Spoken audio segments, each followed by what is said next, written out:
Bienvenidos nuevamente a cada uno de ustedes, señoras y señores. Es un gusto, como siempre, compartir experiencias en el sector agrario. Les damos una vez más la cordial bienvenida a nombre del Centro de Innovación y Asistencia Agraria Campo Verde. En este nuevo año vamos a seguir desarrollando espacios académicos para ir socializando experiencias y algunos temas de innovación para fortalecer el sector agrario. Muchas gracias a cada uno de ustedes por conectarse a esta hora de la noche, a los amigos que nos van visitando a través de nuestros diversos canales de comunicación. De igual manera, le damos también la cordial bienvenida al expositor de esta noche, al ingeniero Guillermo Rojas, quien como siempre está dispuesto a ir volcando su experiencia con nosotros. El día de hoy vamos a tomar un tema muy importante en el sector agrario, sobre todo la producción de paltos, como es el manejo de viveros y la propagación clonal en palto. Eh, muchos cursos similares hemos llevado el año pasado y este es un nuevo espacio para seguir aprendiendo. Entonces, esperando de que sea pues, de su total agrado, voy a dar la bienvenida a nuestro expositor esta noche y voy a dejar también en el uso de la palabra con ustedes. Muy buenas noches, ingeniero Guillermo. Adelante, por favor, lo estamos escuchando. Muy buenas noches, Rasul. Muy agradecido al Centro de Innovación y Asistencia Agraria Campo Verde por darme este espacio para poder disertar sobre el manejo de viveros y propagación clonal en palto, ya que el palto es uno de los cultivos que ha incrementado la canasta exportadora de nuestro país. Entonces, es muy necesario de saber en sí, antes del manejo ya en plantación, saber el manejo de viveros en este cultivo.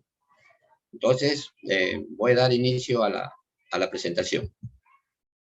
Comencemos con una introducción. El palto se cultiva cada vez más en lugares más diversos, con distintas condiciones de climas y de suelos, ¿no? Ahora, mayormente la palta está que se siembra a todo lo largo del Perú, ¿no? Con temperaturas máximas y mínimas, temperaturas en floración, golpes de calor durante el crecimiento de los frutos, ¿no? La disponibilidad de agua, pH variable de diferentes suelos, salinidad, encharcamiento y caliza.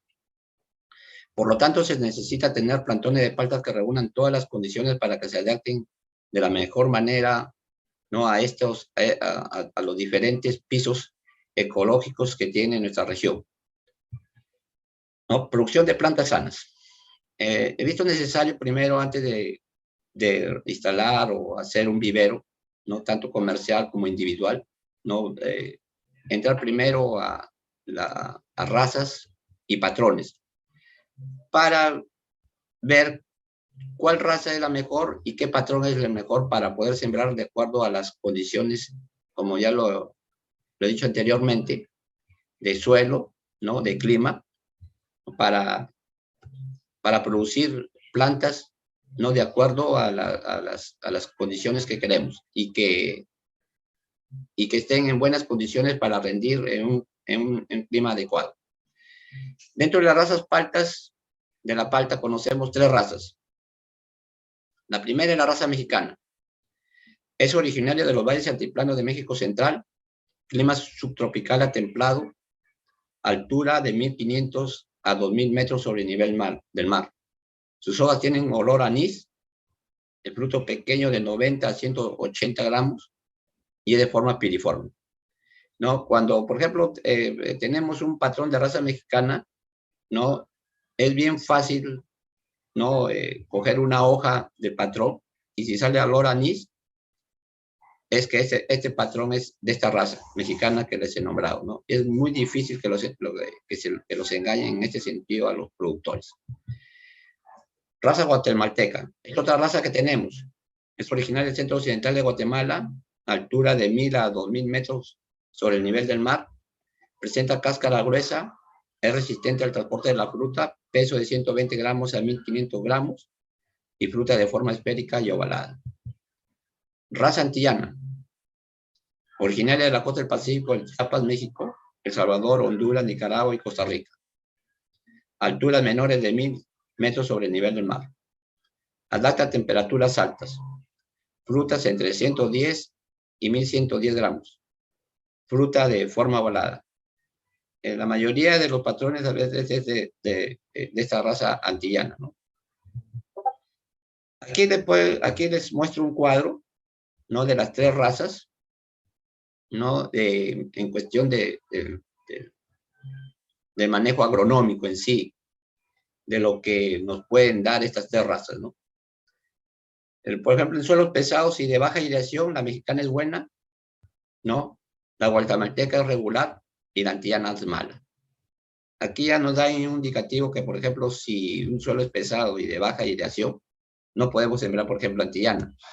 Tenemos que irnos a una mexicana, ¿no? Carbonatos. Es resistencia media, la mexicana. Guatemalteca es muy sensible y las antillanas es resistente, ¿no? Salinidad, la mexicana es muy sensible, la guatemalteca resistencia media y las antillanas resistente. Cuestión de Phytophthora,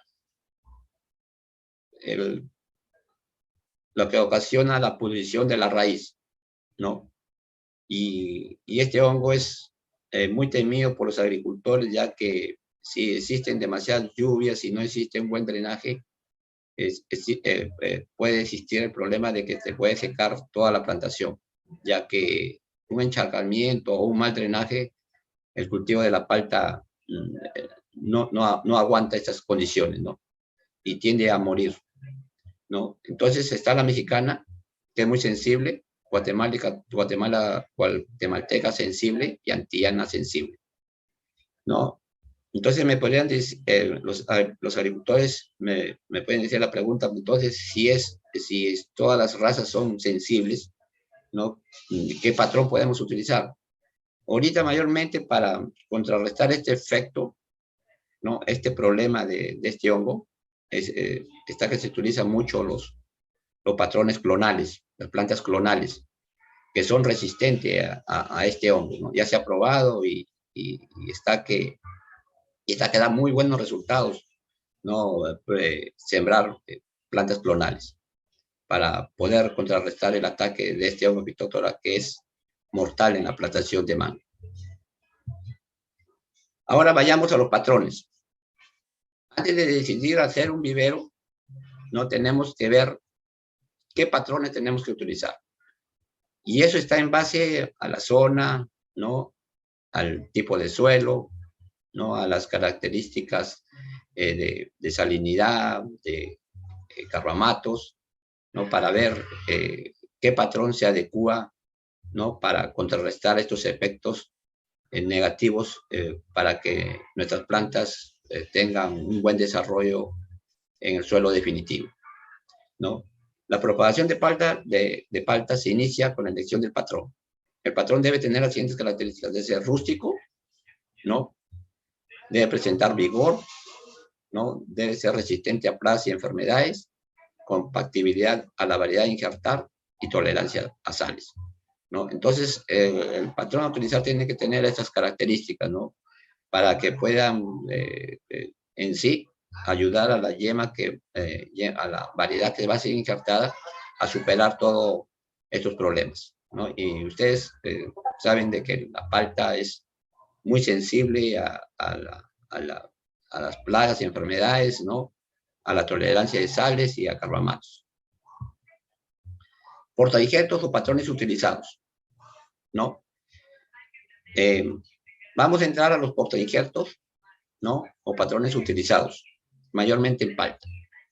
En primer lugar está la topa, ¿no? Ahí se puede ver, ¿no? Que en la mayoría de los viveros, ¿no? que se dedican a este negocio, ni los agricultores que se dedican en forma individual para sus plantaciones, ¿no? Y quieren sembrar haz, lo hacen con topa, ¿no? El top a top es un patrón vigoroso, resistente a bajas temperaturas, ¿no? Que es muy bueno para las zonas del sur del país, ¿no? Bastante tolerante a la caliza, ¿no? Tiene buena afinidad con las variedades, pero es muy sensible a la fitóctora, ¿no? En esto de sensible a la fitóctora hay que tomar medidas ya agronómicas en el sentido de limpiar drenes, ¿no? Hacer un buen manejo de suelo, o si no, sembrar, sembrar la palta a nivel de hacerle a la palta de especie de un aporte, ¿no? Para que prácticamente la humedad no le afecte. Después vayamos a la patrón antillana, ¿no? Este patrón es vigoroso, de copa alta y erecta, es tolerante a la salinidad, ¿no? En la mayoría de los patrones, de los viveristas se utilizan estos patrones de la raza antillana, ¿no? Dentro de estos patrones tenemos al Sinfrín, Legania y Alto, ¿no? Estos patrones se utilizan mucho en España, y acá en el Perú también está que se utilizan estos patrones por presentar estas características que benefician a la variedad, ¿no? Como podemos observar, en este vivero, ¿no? Hay ya plantas, ¿no? Que han sido injertadas con patrón antillano. Vayamos al patrón sultano. Es raza mexicana, ¿no? Tolerante a la salinidad. Su fruta tiene piel delgada y verde brillante.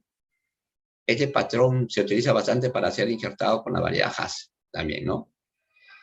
Últimamente, hace como el año pasado, he visto en las redes sociales mucho la venta de este patrón sultano, ¿no? En semilla, ¿no? Que despachaban a nivel nacional, ¿no? Y daban la dirección, pero veíamos solamente la semilla, ¿no? Y no teníamos una seguridad, los que compran este patrón no tienen la seguridad que si es que provienen de la variedad de sultano y mayormente de qué planta madre proviene, ¿no? Y entonces es contraproducente comprar una semilla que te lo venden por las redes sociales, ¿no? Y te hacen el envío, ¿no? Por la cantidad de semilla que tú solicites, ¿no? En el año pasado, cada semilla prácticamente, ¿no? La vendían a 5 soles la semilla, ¿no? Entonces hay que tener mucho cuidado de comprar por internet o por comprar redes sociales, cualquier patrón. Lo único que tenemos que hacer es ver la procedencia, ¿no? de las plantas madres, ¿no? Para poder realizar una compra de semilla, porque no podemos comprar cualquier semilla en que nos digan es semilla de tal patrón, ¿no? Mientras no lo es. No puede ser, por ejemplo, una semilla, por ejemplo, de fuerte, que es muy parecido el fruto, ¿no? A la variedad fuerte, ¿no? Y nos pueden confundir antes de estar utilizando el patrón, estamos sembrando una variedad. Entonces hay que tener mucho cuidado en este sentido, ¿no? De comprar semilla por medio de las redes sociales, ¿no? Y si ofrecen un patrón, por ejemplo, de semilla de estos patrones, hay que ver de qué lugar proviene, si es una empresa seria, si están certificados para poder hacer la adquisición. Patrón Lula es otro, patrón de semilla híbrido entre la raza antillana y guatemalteca, es tolerante a la salinidad, es muy vigoroso, buena afinidad con las variedades comerciales. Este patrón Lula mayormente están que lo utilizan también en buena cantidad en España, ¿no? En los países de Europa en los que producen palta. Patrón clonal Duque 7, ¿no? Este es el patrón clonal que se utiliza, ¿no? En las diferentes, ¿no? Viveros que se dedican a la producción de plantas clonadas en palta. Es el patrón más importante a nivel mundial, ¿no? Fue el primer patrón disponible para luchar contra la podredumbre de la red producida por fitóctora, ¿no? Este patrón clonal ha dado muy buenos resultados, ¿no? Para contrarrestar el problema de fitóctora, ¿no? Y aquí observamos aquí al costado, que más adelante les voy a hablar sobre la producción de plantas clonales, ¿no? En que es un boom, ¿no? En la instalación de plantas de palta, ¿no? Ya está que se siembran, algunas empresas grandes ya están que siembran patrones clonales para resistir el fitóctora, y además les comento, ya adelantándome, no sembrar una planta clonal significa que puede haber una mayor densidad de siembra, ¿no? Ahora vayamos, ya que hemos hablado de razas, hemos hablado de patrones, ¿no? Vayamos en sí ya al establecimiento del vivero, ¿no? El establecimiento debe ubicarse en un lugar protegido de los vientos y el frío, ¿no? No debe emplearse en terrenos que anteriormente hayan tenido falta plantados para evitar posibles contaminaciones de fitóctora o de atragnosis por ojo del suelo contra el fitóctora. El sombreado puede lograrse con una malla Rachel que proporcione un sombreado del 50% para evitar las quemaduras del sol. También debe haber vías, ¿no?, que permitan un rápido ingreso al vivero, ¿no?, para poder, visitar el vivero constantemente, ¿no? También debe ser sembrado en terreno plano, en un terreno que tenga un buen drenaje y que posibles lluvias permita que el agua no afecte, ¿no?, a las plantas que están en el vivero. Esto es muy importantísimo, que hay que tener en cuenta, ¿no? Ya que si alguien desea dedicarse al negocio de viveros en forma particular, ¿no?, o para su propio vivero, para su establecimiento, debe tener en cuenta estos criterios, ¿no? En el sentido de que, por ejemplo, no se puede instalar un vivero donde es un suelo con un mal drenaje, donde no hay vías de comunicación. Este vivero debe estar en un lugar donde haya agua, ¿no?, para poder regar en los momentos que sea necesario la plantación, ¿no? Plantas madres. Esto es muy importantísimo, como les había mencionado anteriormente, ¿no? Las plantas madres son las que están destinadas a la producción de frutos para la obtención de semilla. Deben seleccionarse en función de los siguientes aspectos: buen desarrollo en producción, calidad y cantidad, buena adaptación al clima y al suelo de la región, buena afinidad con el injerto, alta resistencia contra plagas y enfermedades, sana y sin enfermedades fungosas, bacterianas o vidóficas. Seleccionar aquellos árboles que contengan semillas grandes. Seleccionar el menor número posible de árboles a fin de reducir al máximo la variabilidad del patrón a cuanto a desarrollo vivo. Esto hay que tenerlo muy presente, porque ustedes saben que cuando se siembra patrones por semilla, existe una alta variabilidad, ¿no? Hay plantas pequeñas, grandes, ¿no?, que no tienen la misma germinación, la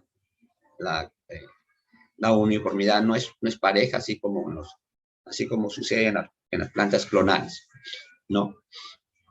Entonces hay que tener mucho cuidado. Seleccionar frutos completamente maduros. Eso es muy importante, ¿no? Porque no podemos, por ejemplo, extraer de las plantas que estén en estado inmaduro, porque va a afectar en sí la germinación de las semillas. Entonces, cuando se tiene un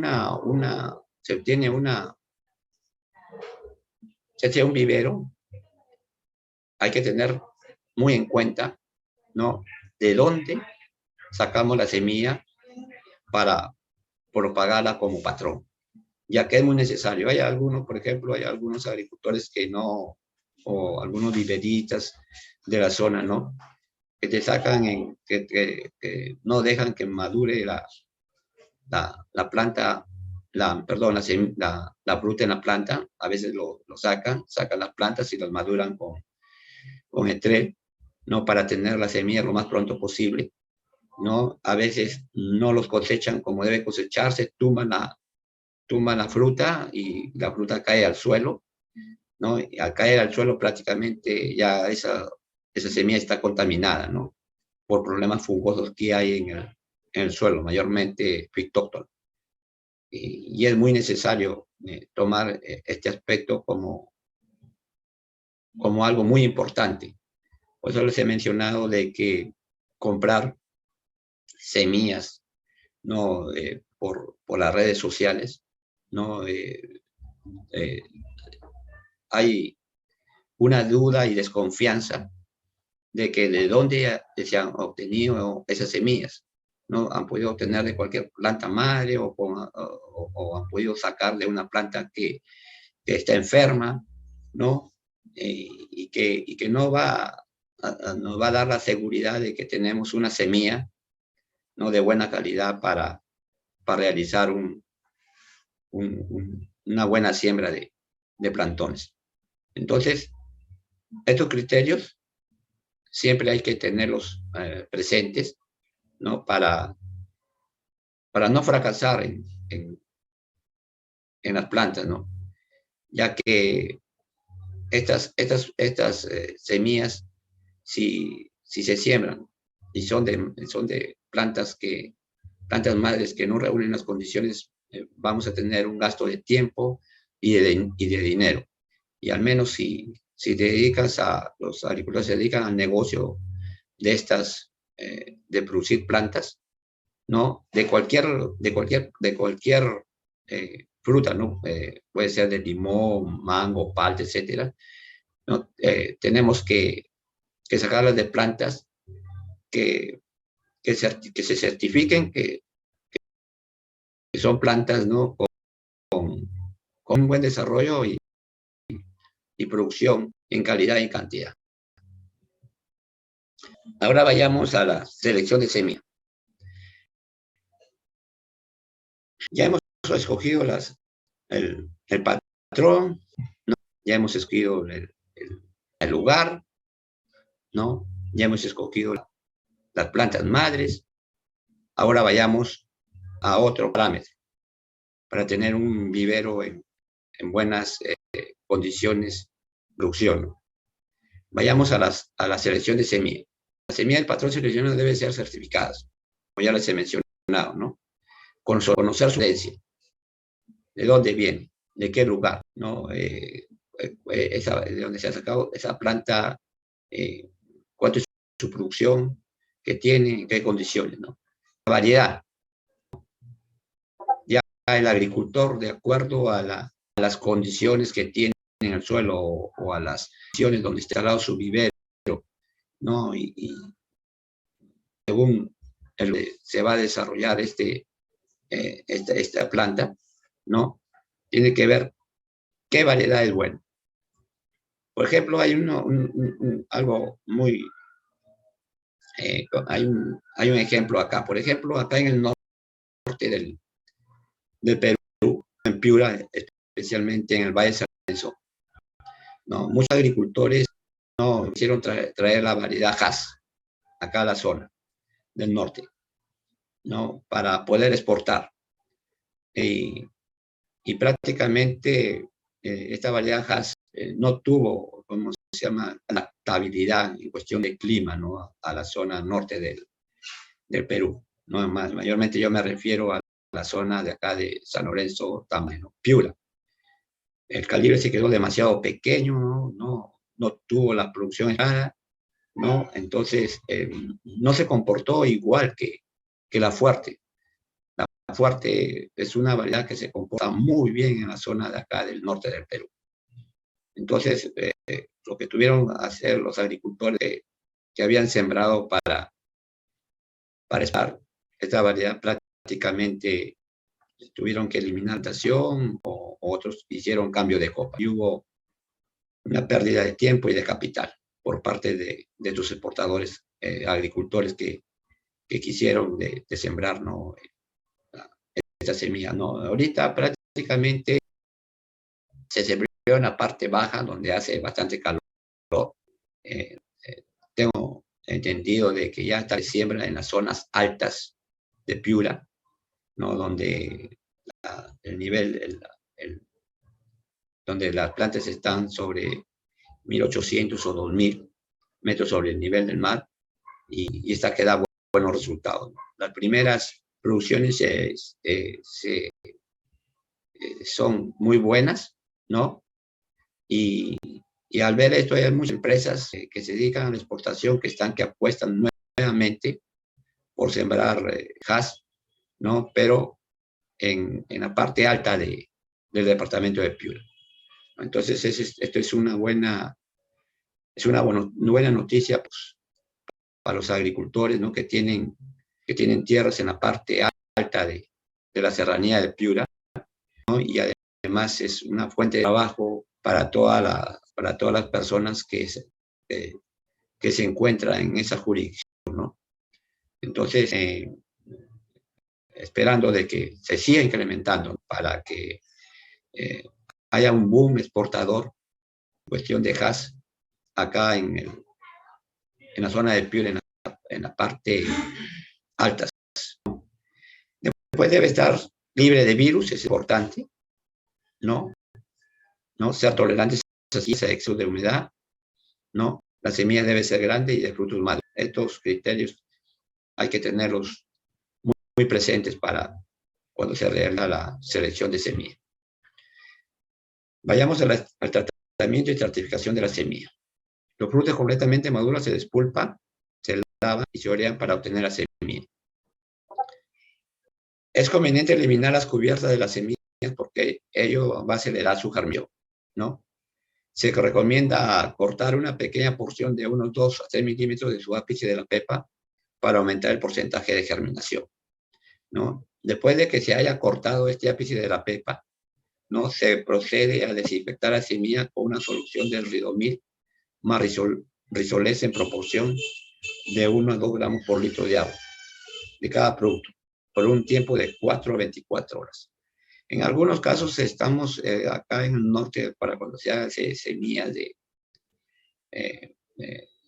se desea hacer patrones. Mayormente se está desinfectando con un superfosfato, con sulfato de cobre pentahidratado, ¿no? Estamos aplicando a 1 centímetro por litro de agua y los efectos de la desinfección son muy buenos, ¿no? Porque ustedes saben que el cobre, ¿no? El cobre realmente mata a todos los microorganismos y impide que la semilla esté libre de cualquier hongo, ¿no? Pero ante todo debemos tener en cuenta que no debemos de cosechar fruto caído, ¿no? Porque esto nos traería problemas en sí, ¿no? Entonces hay que tomar en cuenta todos estos criterios que les digo, ¿no? Vayamos al establecimiento del semillero. Es muy importante. La siembra puede ser un semillero preparado con una mezcla de serrín de un 50% y 50% de arena o cualquier otro tipo de material que conserve la humedad, ¿no? La altura del semillero no debe ser menor de 30 centímetros, la anchura de 1 metro y el largo se puede tomar de acuerdo al criterio del especialista, ¿no? Sobre la superficie del semillero se trazan surcos, ¿no? A 10 centímetros de separación. Las semillas deben sembrarse al fondo de estos surcos. 10 a 20 centímetros de separación, unas de otras, colocándolos a una profundidad al tamaño de las mismas, ¿no? Se cubre con una capa de mezcla de arena, ¿no? Sitúa la semilla con la parte más ancha en la base y la estrecha, puntiaguda, de manera que salga un poco sobre el nivel del suelo. Si se ha cortado ya el ápice, o sea que este ápice ya cortado debe estar, ¿no? Arriba del semillero. Nunca debe estar abajo, porque si no, ustedes siembran abajo esa punta cortada, prácticamente la planta va a germinar para abajo, ¿no? Debe estar siempre arriba para que ahí emita su germinación, las plántulas, ¿no? La humedad debe mantenerse constante, dando los riegos necesarios, no excesivo. Recuerden que la palta es muy sensible al exceso de humedad, ¿no? Sí es insensible ya cuando las plantas están instaladas, también es muy sensible cuando están en el semillero. Y esto hay que tener mucho cuidado en este manejo de humedad, ¿no? Porque puede ocasionar pudriciones a nivel de semilla o pudriciones ya cuando la planta ya está saliendo y podemos traer problemas de muerte, ¿no? De plantas a nivel de vivero. La germinación comienza a partir de los 15 o 20 días después de sembrar la semilla, ¿no? Aproximadamente después de la siembra, alturas de 10 a 15 centímetros de altura están listas para el trasplante a bolsa de plásticos individuales con suelo desinfectado. Aquí mayormente cuando ya las plántulas están saliendo, ya cuando tienen ya hojas verdaderas, mayormente se recomienda realizar aplicaciones foliares, ¿no? A base de hidrógeno, fósforo y potasio y microelementos, ¿no? Para que tenga un buen desarrollo a nivel del semillero, ¿no? Y no presente ningún problema en deficiencia de algún elemento, ¿no? Y para poder, ¿cómo se llama?, contrarrestar este problema, ¿no? Entonces, hay que hacer acciones de productos que tengan nitrógeno, fósforo y microelementos para contrarrestar algún efecto de eficiencia en las plantas que las tenemos en los semilleros. Para una correcta germinación de la semilla, la temperatura ambiente debe ser de cerca de 20 a 22 grados centígrados. A los 30 días de la siembra debe hacerse una selección para desechar toda planta que tenga raíz deforme, clorosis, raquitismo, alteraciones genéticas, enfermedades y plagas.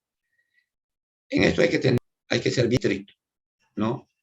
Plantas que presentan alguna raíz deforme deben ser eliminadas totalmente, porque si las instalamos en las bolsas, este problema la vamos a tener ya en campo definitivo y vamos a tener muerte de plantas, ¿no? Entonces, esto debe desecharse. En algunos viveristas que he visto acá en la zona norte, del Perú, en Piura especialmente, ¿no? He visto que hay muchos viveristas que siembran la semilla directo a la bolsa, ¿no? Eso es contraproducente porque prácticamente están que le venden al agricultor una planta que no tenía una selección, ¿no?, de raíz, ¿no? Entonces, esto lo hacen los viveristas con la finalidad de ganar tiempo, ¿no? Entonces, directo lo ponen a la bolsa. Entonces, cualquier agricultor que vaya a comprar plantas, ¿no?, primeramente deben de preguntarle al que produce esas plantas a dónde están sus camas almacigueras para la instalación de las plantas, para cuando siembra la semilla, ya que o sea, como he mencionado, muchos vivoristas, ¿no?, que siembran ya de frente a la bolsa, ¿no? Y lo venden, ¿no? ¿No? Y no tienen, ¿cómo se llama?, no tienen ningún criterio de seleccionar plantas, ¿no? Antes de que las plantas pasen a la bolsa, su sistema radicular debe ser sumergido, suspensión de derridomil o también de alguna mezcla de algún producto de sulfato de cobre hidratado, ¿no? Para que cuando lleguen a ser trasplantadas a bolsas, estas raíces presenten un buen desarrollo, ¿no?, un buen desarrollo y que no tengan problemas de enfermedades a nivel radicular, ¿no? Las bolsas que se usan para trasplantar son de calibre de 500 a 700, de 50 centímetros de alto por 28 centímetros de diámetro, ¿no? 500, 600 es la cantidad de arena que cabe en la bolsa, ¿no?, el calibre, ¿no? Después de 5 meses de desarrollo en las bolsas, las plantas estarán listas para recibir el injerto, ¿no? Luego, después de pasar las plantas a las bolsas, ¿no?, sigue la injertación, ¿no? La planta generalmente se injerta para mantener las características varetas. ¿no? El éxito de la injertación dependerá de la selección de las yemas, ¿no? Del método de injertación, afinidad del patrón e injerto, así como la época en la que se vaya a realizar, ¿no? Hay muchos agricultores, muchos viveristas de empresas certificadas, ¿no? Que tienen plantas madres, ¿no? De todas las variedades de hojas, ¿no? Fuerte, en la que tienen un buen manejo y saben qué cantidad de palto producen esas plantas, ¿no? Y en qué estado nutricional se encuentran. Entonces, de ahí es bueno sacar las yemas para ser injertadas. No se saca de esas yemas de cualquier planta, ¿no? Porque, como ustedes saben, estas plantas, ¿no? Al sacar estas yemas prácticamente transmiten, ¿no? Al patrón, ¿no? Los parámetros de calidad, de cantidad, ¿no?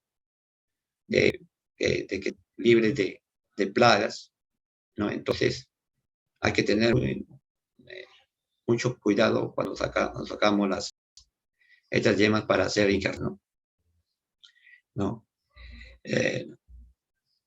Hay que tener afinidad del patrón también, hay que tener mucho cuidado, porque cuando no hay afinidad del patrón, realmente a veces el patrón crece en forma irregular al crecimiento de la yema, ¿no?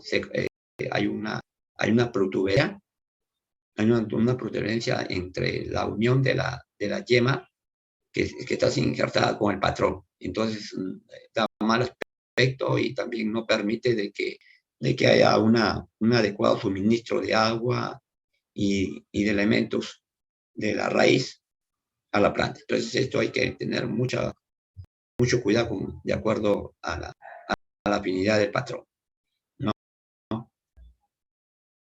La época donde se debe de realizar el injerto es cuando el patrón y el injerto tienen mayor vitalidad del desarrollo y haya varetas disponibles, ¿no? Entonces, cuando haya una mayor vitalidad del desarrollo, que mayormente se da en verano, o perdón, en primavera, ¿no? Ahí se debe instalar, o cuando el patrón esté, ¿no? en su máximo brotamiento, ¿no? Entonces, ahí se debe de realizar ya la injertación, ¿no? ¿No? Porque es un indicativo de que el patrón está con toda la vitalidad necesaria para recibir a la yema, ¿no? Entonces esto hay que tenerlo muy presente, ¿no? Cuando se realiza la injertación, ¿no? ¿No? Aquí se ven los tipos de injertos, ¿no? Que hay una diapositiva, ¿no? Y hay un sinnúmero de injertos, ¿no? Enchape lateral, ¿no? Hendidura terminal, hendidura doble, ¿no? Esta hendidura doble mayormente se hacen cuando se quiere hacer un cambio de copa, ¿no? Cuando el patrón es grueso, ¿no? El inglés simple, ¿no? El yema en terminal en escudete, ¿no? Yema en parche, ¿no? Y de corona, ¿no? Pero la que mayor utilizan los agricultores en la zona es la de doble lengüeta, ¿no? Que tiene muy buenos resultados. Pero aquí les menciono qué injerto pueden hacer. Este de acuerdo, ¿no? De acuerdo a la metodología o al manejo del injertador, ¿no? ¿Cuál del injerto maneja bien para a realizar la injertación en la parte? Eso depende ya del injertador, ¿no? ¿No? Y estos métodos de injerto ya depende del criterio del injertador, ¿no? ¿Cuál de estos métodos no va a ser utilizado para para injertar, ¿no? En caso, por ejemplo, ya cuando ya está injertada la planta, ¿no? Se pone, hay muchos injertadores que colocan una bolsa encima del injerto, ¿no? Con la finalidad de que el injerto no se conserve una humedad adecuada, el injerto, y no es el injerto, ¿no? Ya cuando ven de que el injerto ya está pegado, ya sacan ya la bolsa que encima del injerto, ¿no? Para que la planta pueda desarrollar en forma óptima, ¿no? Cuando está injertada la planta, no debe de faltarle humedad, ¿no? Debe estar chequeando cada 2 o 3 días para ver a ver cómo va injerto, ¿no? Y tener buen rendimiento, ¿no? A nivel de vivero, ¿no? En campo también he visto que en campo también cuando quieren cambiar una variedad, en el caso, por ejemplo, de hace años que cambiaron la variedad Hass por palta, ¿no? Hicieron el injerto de hendidura doble, ¿no? Y ahorita estas plantas están produciendo en formal, ¿no? Ahora vayamos a otro tema, ¿no? Sobre los patrones clonales, ¿no? Estos patrones, al ser patrones clonales, ¿no? Utilizar portainjertos clonales, la ventaja es ver mayor uniformidad de la plantación, debido a que los portainjertos son absolutamente iguales por tratarse de clones. O sea que tienen la misma característica que las plantas madres, ¿no? Observan exactamente las mismas características, ¿no? De la planta madre. Sin embargo, las plantas suelen ser menos vigorosas que las provenientes por semilla. Si ven de que las provenientes de semilla, los patrones que vienen de semilla son vigorosos, ¿no? Crecen más rápido, ¿no? Se desarrollan mejor en un ambiente específico, ¿no? Cuando ponemos portainjertos clonales, perdemos la diversidad y selectividad que teníamos antes con la semilla, ¿no? En este sentido, por ejemplo, sembrar patrones clonales, ¿no? Prácticamente perdemos la diversidad genética, ¿no? Y esto son difíciles prácticamente si ya utilizamos ya patrones clonales, ya no podemos escoger, ¿no? Porque con esa diversidad y segregación genética nos permite prácticamente, ¿no? De encontrar, como se llaman, unos patrones que puedan resistir las enfermedades, ¿no? Puedan resistir las condiciones de suelo, ¿no? Entonces, esto se va perdiendo, ¿no? Se va perdiendo con patrones clonales, ¿no? Y hay que tener cuidado. Son difíciles de producir debido a que se necesita hacer un doble injerto, ¿no?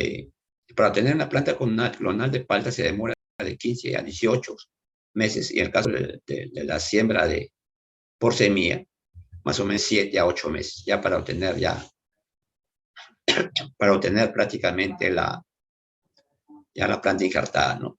Estos patrones clonales mayormente no lo hace cualquier viverista, ¿no? Ya hay empresas en el sur del país que tienen ya, que producen patrones clonales, ¿no? Es caro producir estos patrones, ¿no? Ya que por la demora del tiempo, ¿no? Y hay que tener mucho cuidado en la producción de estos patrones, ¿no? Y el agricultor mayormente no tiene los medios económicos ni el tiempo para producir estos patrones clonales. Mayormente estos patrones clonales mayormente se venden a empresas grandes que tienen por encima de las 100 hectáreas, ¿no? Para sembrar estos patrones, ¿no? Vayamos a pasos para obtener una planta clonal en la palta, ¿no? Estos son diferentes que se tienen que seguir, ¿no? Y es una labor bien delicada, ¿no? Como les había mencionado, es una tarea ardua, es una tarea en que se debe de tener mucho cuidado, ¿no? Cuidado y paciencia, ¿no? Para obtener una planta clonal en palta. Que se pueda, un viverista o un agricultor se puede hacer, pero es mucho tiempo, ¿no? En que se demora y hay que tener paciencia, ¿no? Lo primero que se hace es buscar la semilla nodriza, es la madre que va a soportar los dos injertos, el primero el patrón clonal y el siguiente la variedad deseada, ¿no? Esa semilla es muy importante tenerla, ya que va a dar origen, ¿no? En sí a una planta clonal. Después de que tenemos la semilla nodriza, ya como lo hemos dicho, con todos los cuidados, desinfección, ¿no? ¿Cómo se llama? lavado, todo esto, ¿no? Y siembra, ¿no? Buscar la, buscar la mezcla donde se va a sembrar esta semilla nodriza, ¿no? Seguimos con la certificación. Se coloca la semilla nodriza en bandejas, en la mayoría se utiliza sustrato de coco, ¿no? Para que haya una buena germinación, ¿no? Después de esto, de la siembra, ¿no? Ya cuando ha salido ya la planta, ¿no? Ya cuando ha germinado, se comienza a hacer el injerto clonal. El injerto se realiza a cuello de planta. Apenas sale la planta, ¿no? Se debe de que tenga un buen diámetro, ¿no? La planta, con la finalidad de que se pueda injertar, ¿ya? Y ya tengo un diámetro adecuado para realizar el injerto clonal, ¿no? Después ya que haya pegado el injerto clonal, ¿no? Estas plantas pasan a un cuarto oscuro, ¿no? Donde no van a recibir ningún rayo de sol, ¿no? Para producir la etiolación. Etiolación significa prácticamente que la planta va a estar en un cuarto oscuro que no va a recibir luz, con la finalidad de que no haya proceso de fotosíntesis, ¿no? Después que pegado el injerto, se coloca la cámara de etiolación con la finalidad de que no haya proceso de fotosíntesis, ¿no? Aquí más adelante voy a enseñar cómo debe estar las plantas cuando se pone a una cámara oscura, ¿no? De este proceso que ha pasado, ¿no? Comienza el proceso, ¿no? El proceso hormonal. Este se aplica a usina para generar raíces del palto clonal, ¿no? Con la finalidad de que hayan raíces, ¿no? Y hayan raíces adventicias, raíces en que pues se van a cortar y se colocan en la bolsa para seguir su crecimiento. En esto, este enraizamiento clonal, ¿no? Es una especie de acodo, ¿no? No sé si ustedes han hecho acodo aéreo, por ejemplo, habrán visto por plantas ornamentales, ¿no? Que se hace acodo, que se coloca una bolsa con un sustrato, por ejemplo, puede ser de acerrín, ¿no? Se hace una especie de cortadura ahí en la planta, ¿no? Y se enreda con una bolsa con sustrato húmedo, ¿no? Se amarran a ambos lados de la bolsa con la finalidad de que se mantenga la humedad, ¿no? Sustrato. Y cuando de un mes, más o menos, 20 meses, ya se envió raíces, ¿no? Planta, ¿no? Y se puede cortar, ¿no? Y ya prácticamente con este acodo aéreo ya se obtiene una nueva, ¿no? Entonces, procedimiento se hace igual en el enraizamiento clonal en el cultivo de la palta también, ¿no? Cambio de contenedor a bolsa.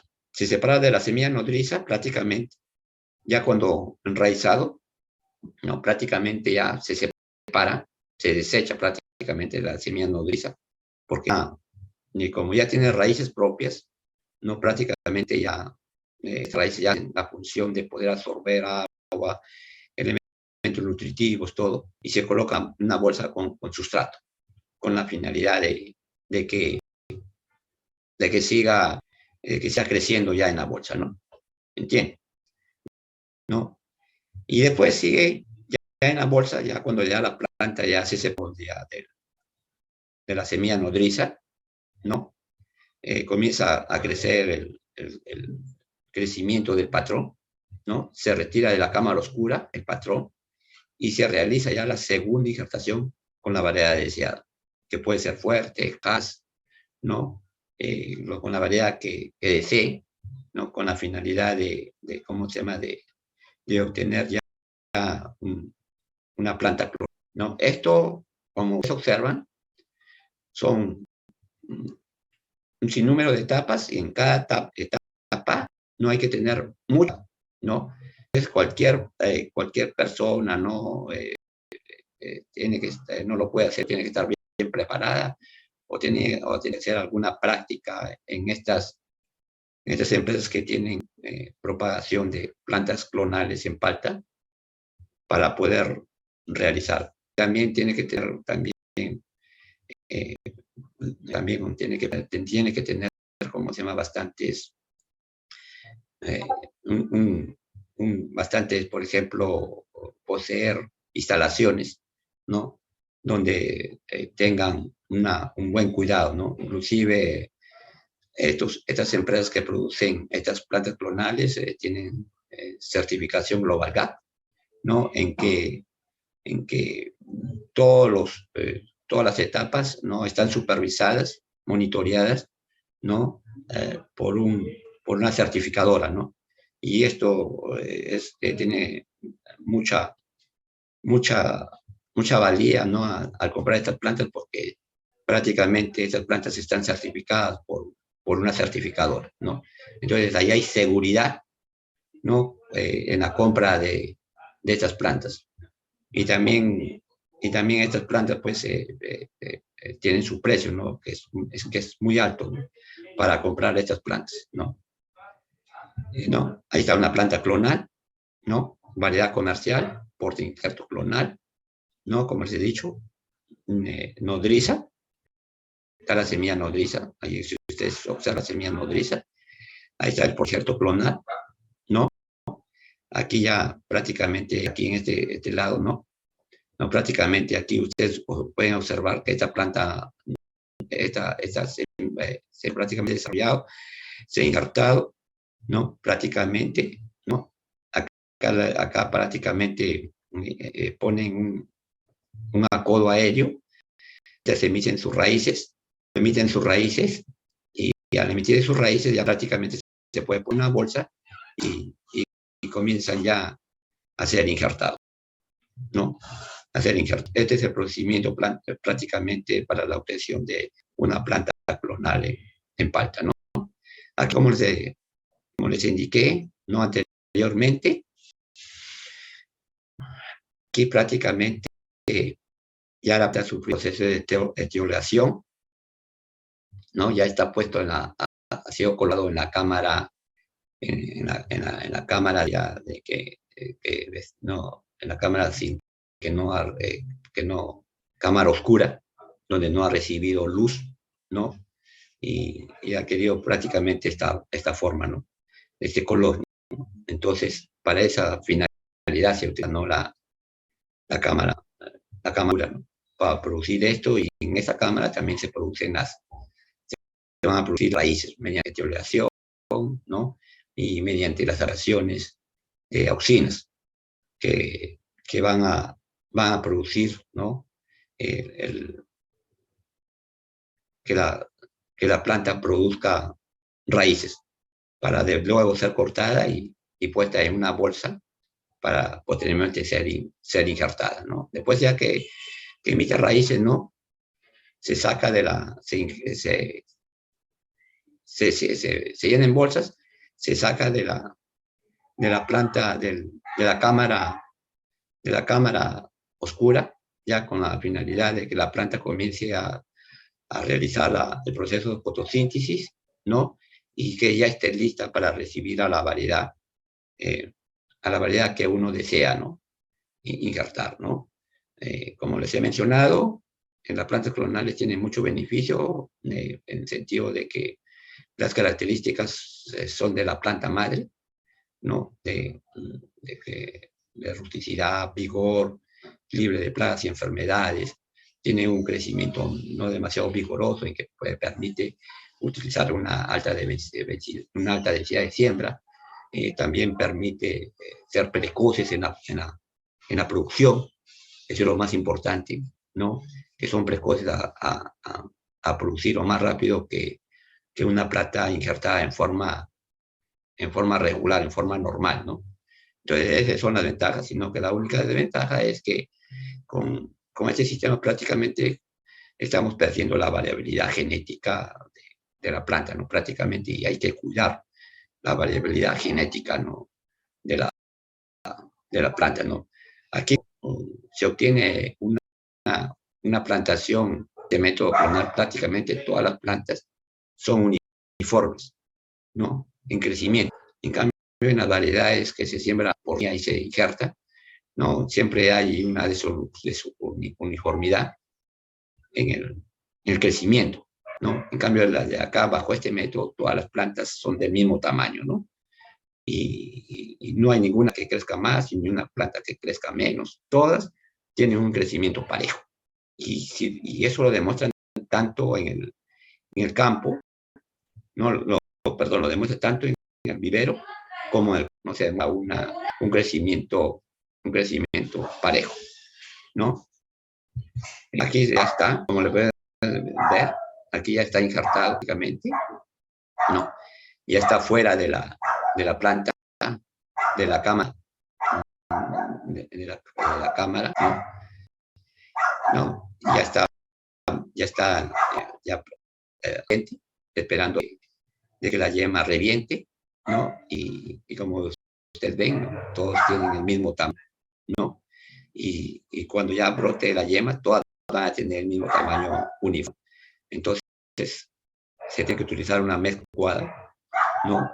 Para producir esas plantas clonales, ¿no? No se puede realizar en una mezcla cualquiera, ¿no? Porque estas plantas han costado y han tenido que pasar por un montón de etapas, ¿no? Como observan ustedes acá, ¿no? Ya esperando de que el impacto ya brote, ¿no? Esto es todo, ¿no? Muchas gracias por la atención, esperando de que les haya gustado y esta exposición que da su manejo y las clonales, ¿no? Muchas gracias, ¿no? Al Centro de Innovación y Asistencia Agraria, Campo Verde. Estamos a disposición a cualquier pregunta. Muchas gracias. Rasul. Muchísimas gracias, ingeniero, por la exposición.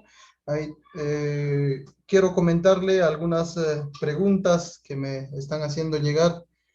Uno de ellos es,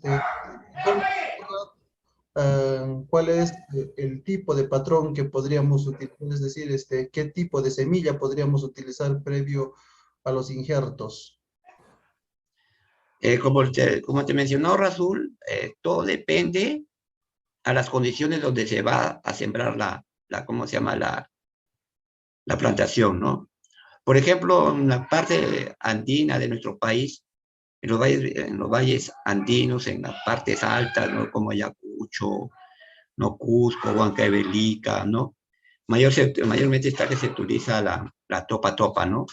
Que son más resistentes a las altas altitudes, o si no, una variedad antillana, ¿no?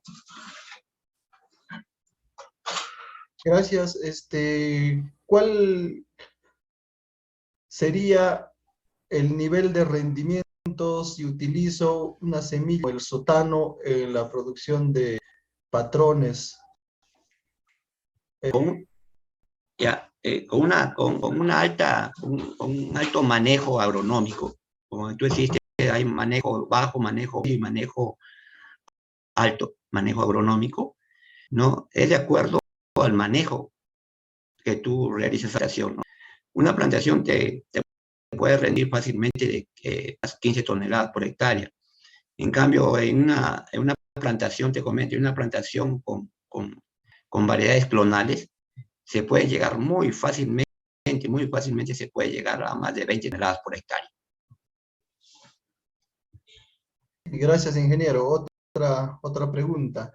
Dice, hemos visto en muchos viveros utilizar diferentes tamaños de bolsa, otros muy angostas y otros muy anchas. ¿Cuál es el tamaño recomendable para realizar plantaciones?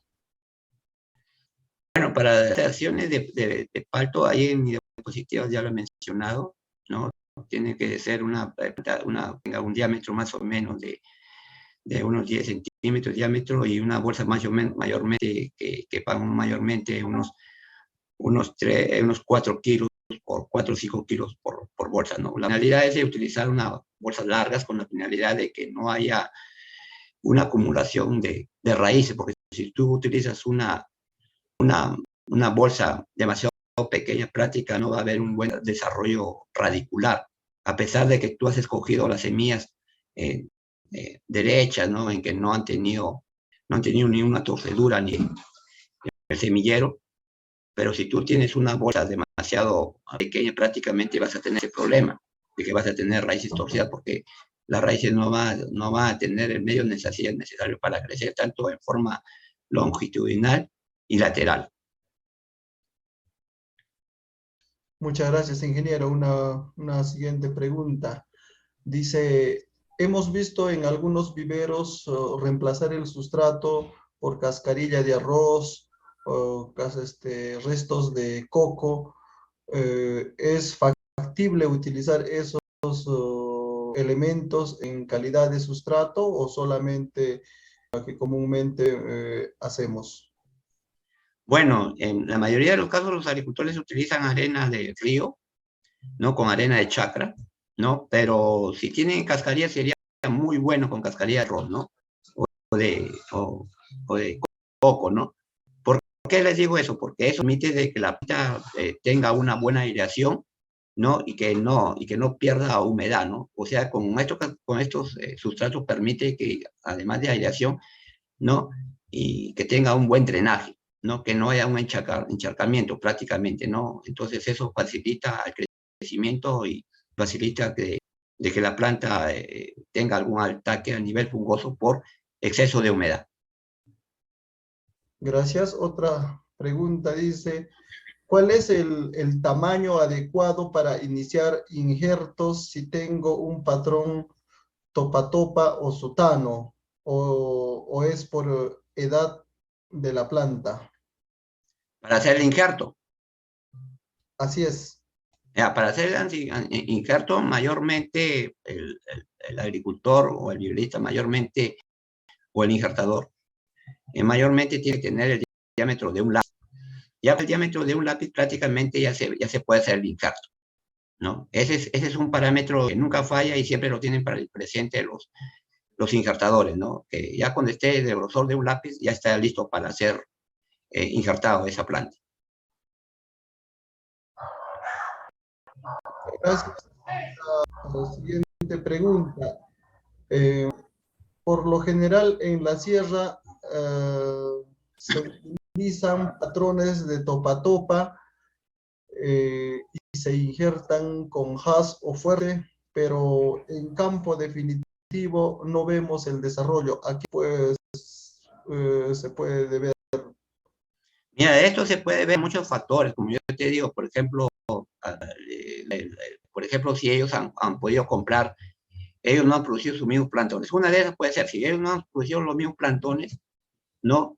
Entonces el viverista que ha estado prácticamente desavendido en las plantas, puede ser que no sea topa-topa, una, ¿no? La otra es de que, por ejemplo, este viverista no haya hecho lo que les he mencionado, la preparación de semillero primero y después pasar a bolsa, directamente ha sembrado la semilla en la bolsa, en que puede estar torcida, ¿no? La semilla, ¿no? La otra, de que puede ser a nivel de características edáficas del suelo, en que puede ser un suelo pesado, arcilloso, un suelo calcáreo, ¿no? Un suelo que esté en encharcamiento, un suelo que tenga deficiencia de drenaje. Entonces, esos puntos debemos de evaluar antes de la siembra de cualquier plantación, no solamente de la palta, de cualquier frutal, ¿no? Hacer una calicata, ¿no? Y ver qué clase de suelo tenemos, ¿no? Para ver, a ver, ¿cómo se llama? Qué patrón podemos utilizar y también, también observar a ver dónde se compran los plantones, ¿no? Gracias, ingeniero. Una última pregunta. Me dicen, durante el proceso de mantenimiento de los plantones en vivero, ¿es necesario fertilizar o recién cuando se lleva a campo definitivo? No, como ya les he mencionado, hay que hacer mayormente, no se recomienda aplicación a nivel de suelo y bolsitas, ¿no? ¿No? Pero yo mayormente recomiendo, ¿cómo se llama? Un abonamiento foliar, que hay varios abonos foliares en el mercado y hay muy buenos, ¿no? En que tienen nitrógeno, fósforo, potasio y elementos menores, ¿no? Para cubrir alguna deficiencia que tenga las plantas, ¿no? En el vivero, ¿no? O también se utiliza también estas aplicaciones foliares para prevenir también alguna deficiencia. O sea que para mí, ¿no? Eh, eh, es algo erróneo, por ejemplo, que el viverista o el agricultor aplique abonos foliares cuando ya tiene la deficiencia, ¿no? Es mejor prevenir que curar. Entonces debe de hacerse cuando esté en el vivero debe hacerse prácticamente 2 a 3 aplicaciones de abonos foliares para prevenir cualquier carencia de elementos menores y mayores. Muchas gracias, ingeniero. Eso han sido las preguntas de esta noche. Estamos totalmente agradecidos a nombre de nuestro público oyente. Le damos las infinitas gracias y ya será hasta una próxima oportunidad en la que podemos estar siguiendo hablando de los muchos quehaceres en el sector agrario, en especial del palto que usted conoce y es su especialidad. Muchas gracias, ingeniero, una vez más.